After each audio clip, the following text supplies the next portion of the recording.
retour donc en studio avec notre invitée Christine du Christ, pasteur assistant et écrivain. Christine, bonjour. Bonjour, madame. Alors, le voyage de la destinée, c'est ce que vous avez présenté hier à Lomé. Oui.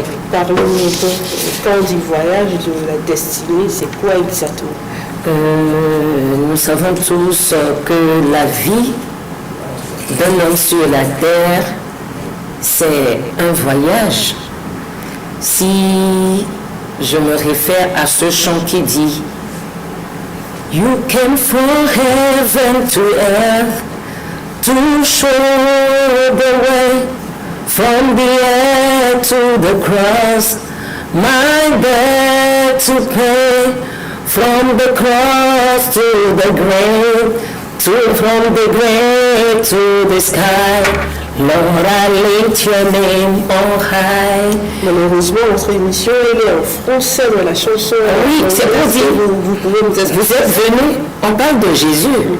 Vous avez quitté le ciel pour la terre, de la terre pour le tombeau, du tombeau maintenant pour le ciel encore. Donc, si nous suivons cet itinéraire, en fait, c'est pour parler de voyage.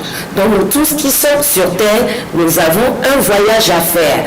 C'est-à-dire, quand on parle de voyage, il y a des choses que nous n'avons pas encore rencontrées, que nous allons rencontrer en chemin. Des fois, sur le chemin, vous allez rencontrer beaucoup de choses. Donc, ça, c'est le voyage. Mais parlons de la destinée, en fait. C'est quoi? La destinée, j'ai dit hier que c'est le tapis rouge que le Seigneur dresse devant nous pour que nous y marchons. Comment marcher? Sur cette marche, tu ne connais pas l'issue d'avance. Je ne sais pas si vous voyez. Quand vous commencez un voyage, vous ne connaissez pas l'issue.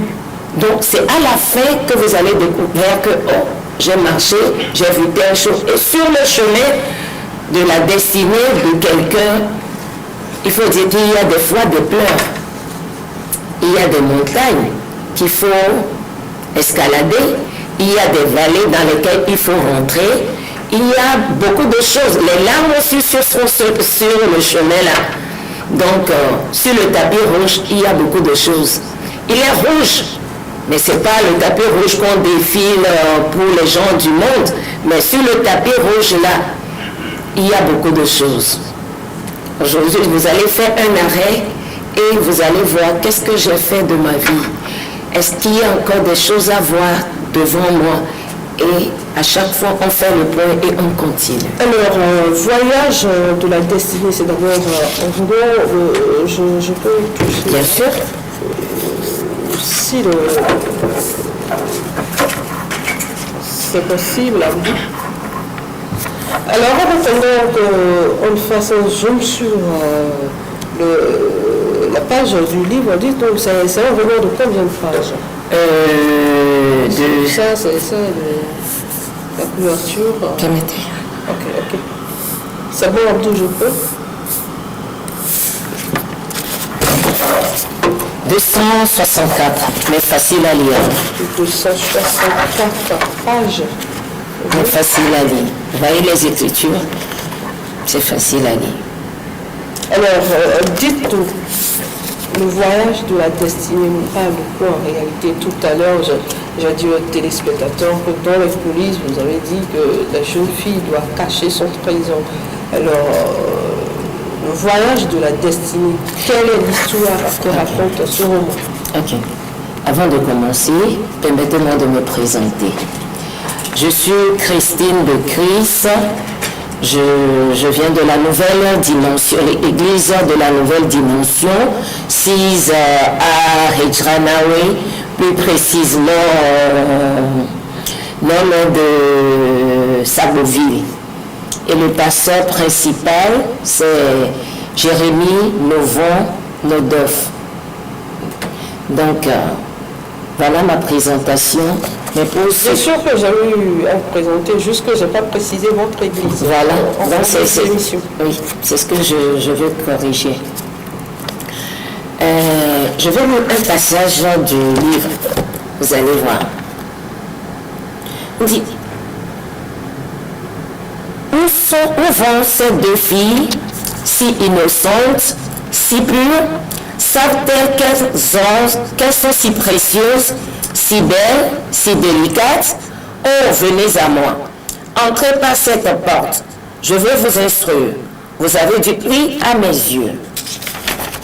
Je vais vous éviter de gâcher votre vie. Pas d'hésitation. Venez apprendre. On parle de deux jeunes filles ici. C'est ça l'histoire de oui, la femme, le roman? Oui. Ces deux jeunes filles, par exemple, pourquoi l'auteur leur de quelqu'un c'est pas un chant et sous l'invitation d'un chant que les deux filles sont rentrées dans la forêt de la vie. Forêt de la vie sous-entend dans le monde, mais c'est sous forme allégorique. C'est dans le monde. Une fille, deux jeunes filles ici montrent quoi? Elles sont innocentes, elles sont pures.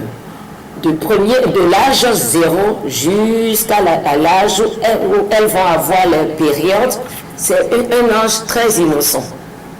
Où les filles ne connaissent rien, ou bien les petites filles, ou bien les jeunes filles ne connaissent rien. Mais c'était avant, non? C'est toujours d'actualité? Bon, bien sûr. C'est juste une question. Bien sûr. Donc, les parents, elles ont eu aujourd'hui leur période, donc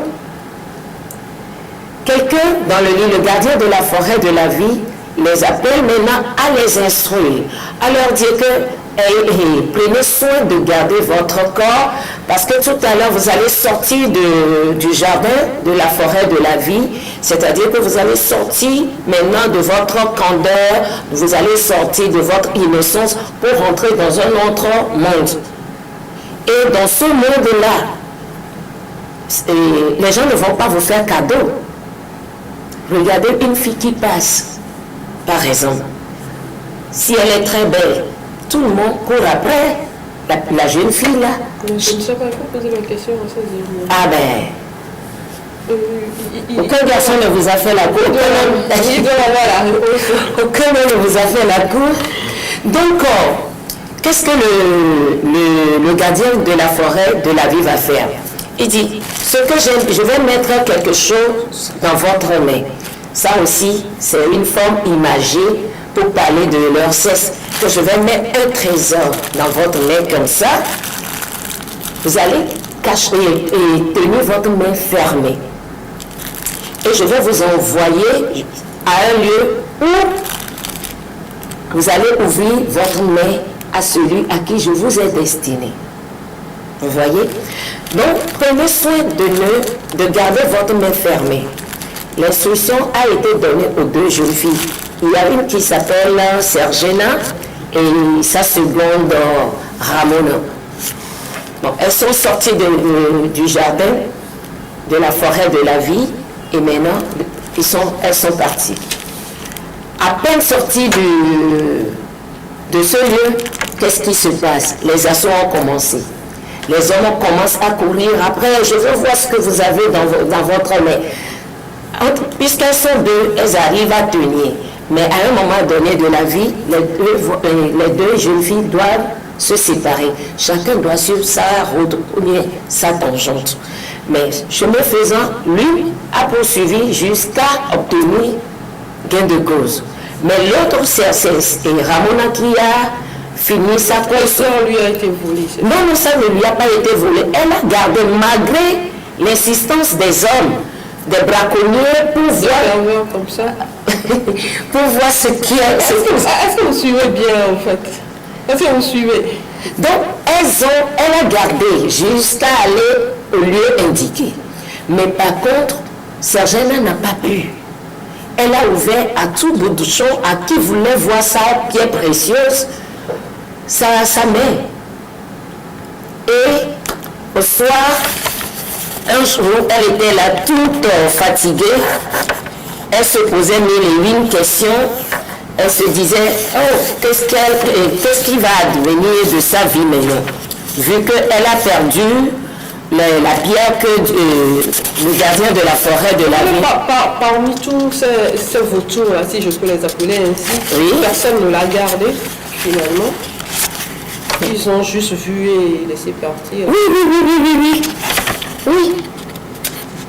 Parce que c'est pas encore l'âge pour elle de se marier. Et même, qui aimerait avoir une femme au foyer qui a par exemple 1000 hommes ou bien 100 hommes à son actif? Dites-moi. Les hommes, j'ai remarqué quelque chose chez eux. Quand vous voyez ils passent dans ils courent après les filles. Mais quand le moment vient pour se marier, je vous assure, ils ne choisissent plus parmi celles avec qui ils ont déjà couché. Ils cherchent ailleurs. Vous voyez, j'étais un jour quelque part et j'ai entendu une histoire. Bon, j'étais là devant un portail et quand deux hommes passaient, vous allez écouter ce qu'ils ont dit. Il y a l'un qui dit, il est venu voir son ami dans le quartier. Il paraît qu'il y a des filles dans ton quartier qui enlèvent très vite leur slip. Je peux les connaître parce que je les veux. Vous voyez? Et après leur départ, je me dis, et si ces filles-là savent que les hommes disent ce genre de choses sur elles vont réfléchir deux fois avant de se... Alors, nous savons qu'il y a beaucoup de sujets de la société, il y a beaucoup de sujets, mais pourquoi avoir choisi parmi tous ces sujets, pourquoi avoir choisi ce sujet? Bon, je ne l'ai pas choisi parce que je le veux. L'histoire a commencé comment? Bon, moi, j'ai fini mes études supérieures au campus. Je cherchais du travail et je n'ai pas trouvé du travail. J'étais là. En ce moment-là, il faut dire que j'étais évangélique. Mais quand l'apôtre William prêchait, c'est du genre nouveau pour moi. Parce qu'à l'église évangélique, par rapport à ce que lui fait, bon, c'était un truc tout nouveau pour moi, ce que je n'acceptais pas au début. Mais plus il parlait, il me convainquait. Et finalement, bon, j'ai été emballée. Et c'est là où je vais entendre parler du baptême du Saint-Esprit, comment recevoir le Saint-Esprit. Le Saint-Esprit est ton ami et tout et tout.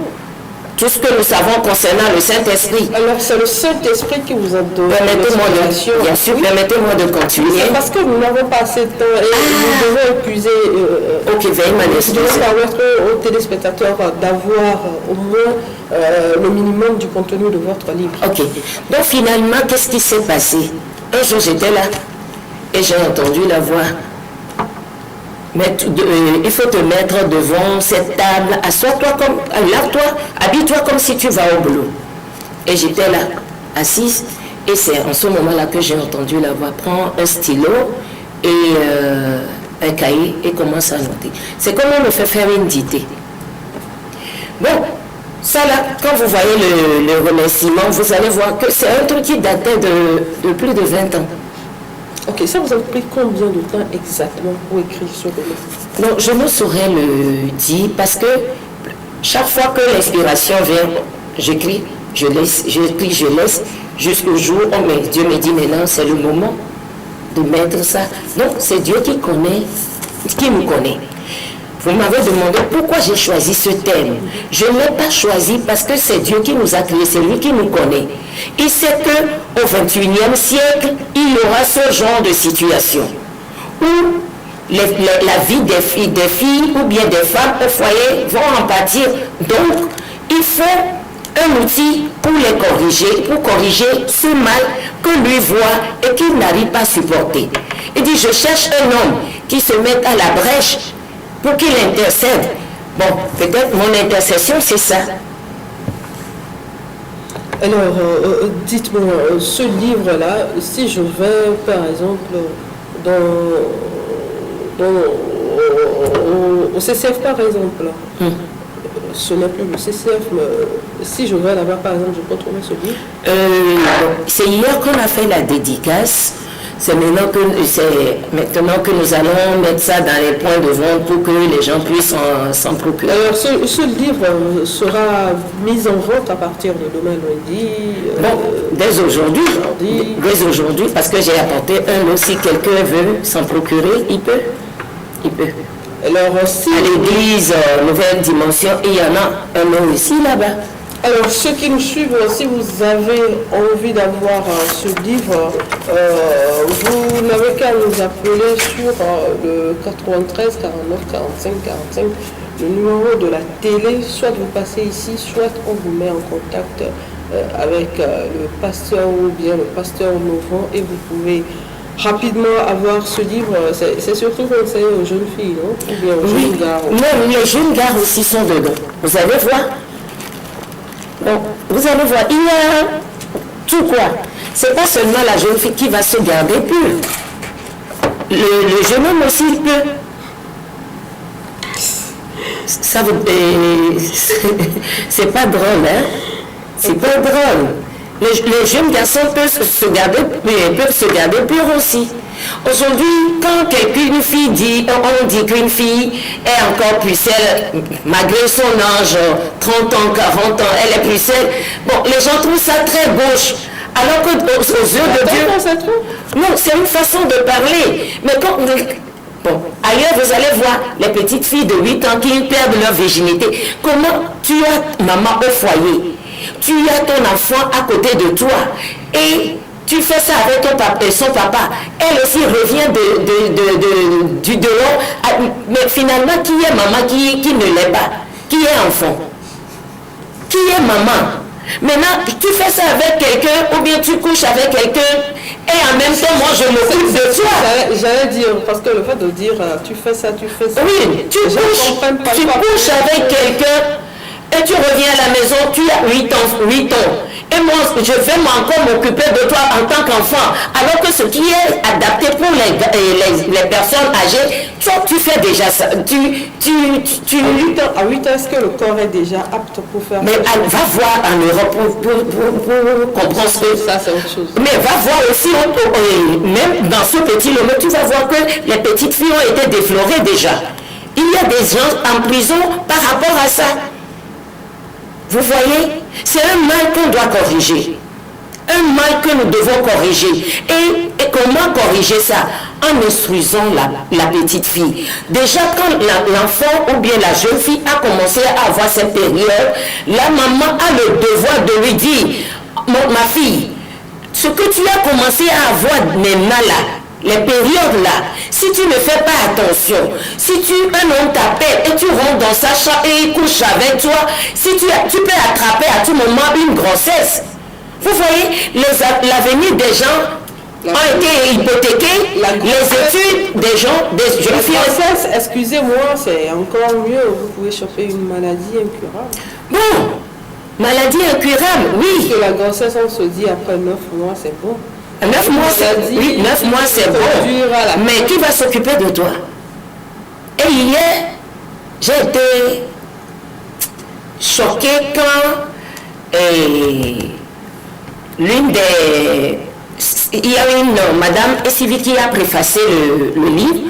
Elle a raconté une histoire qu'elle a vue elle-même. Une fille qui brille à l'école, à l'université, qui se retrouve maintenant avec un enfant dans le haut village. Son avenir hypothéqué comme ça. Et souvent, dans toute relation amoureuse, c'est les filles qui souffrent. Ou bien, la plupart du temps, il y a toujours un perdant, il y a toujours un gagnant. Est-ce une façon de décourager les filles? Non, je ne les décourage pas. Mais elles n'ont qu'à venir s'instruire au pied du maître et que le maître va les instruire bien. Partant de là, le maître c'est Jésus de Nazareth, c'est lui qui dit, je vous donne mes instructions. Si vous obéissez, si vous obéissez à mes instructions, c'est vous-même qui allez manger les fruits, pas moi. Est-ce que la loi que Dieu nous donne, est-ce que ça fait quelque chose à Dieu? Non. La Bible dit quoi? Un homme, si vous volez quelque chose maintenant, ça ne fait rien à ton corps. Mais si tu couches avec quelqu'un, puisque tu es le temple de Dieu, tu couches avec un homme, s'il est voleur, s'il a 1000 démons, on dit rapport sexuel, donc vous partagez tout. Il y a rapport, quand on dit rapport, entre 100, c'est 50-50. Donc tu prends 50 démons, et il garde 50 démons. Si tu as 25 ou bien 30 démons, il prend 15 de toi et tu gardes les 15. Vous voyez un peu? Les gens, on ne voit que le corps, hein? On ne voit que le corps, mais ce qui se passe spirituellement, on ne voit pas. Et vous allez voir, en période de fête là maintenant, à cause d'une bouteille de coca, ton trésor là, tu vas ouvrir ça, tu vas donner ça banjo comme ça à un gars. Ce n'est pas banjo. Comment banjo? Coca c'est à 400. Hein? Oui, donc ce n'est mais pas banjo. tu te vends à vil prix. Imaginez un seul instant. Si la maman de notre cher président, Fort et Sœur Zimna, a été frivole, a été légère, couché avec les hommes par-ci par-là, vous croyez qu'on aura ce président-là aujourd'hui? Non. Ça c'est un autre débat. Non, c'est pas un autre débat parce qu'elle aussi elle est femme.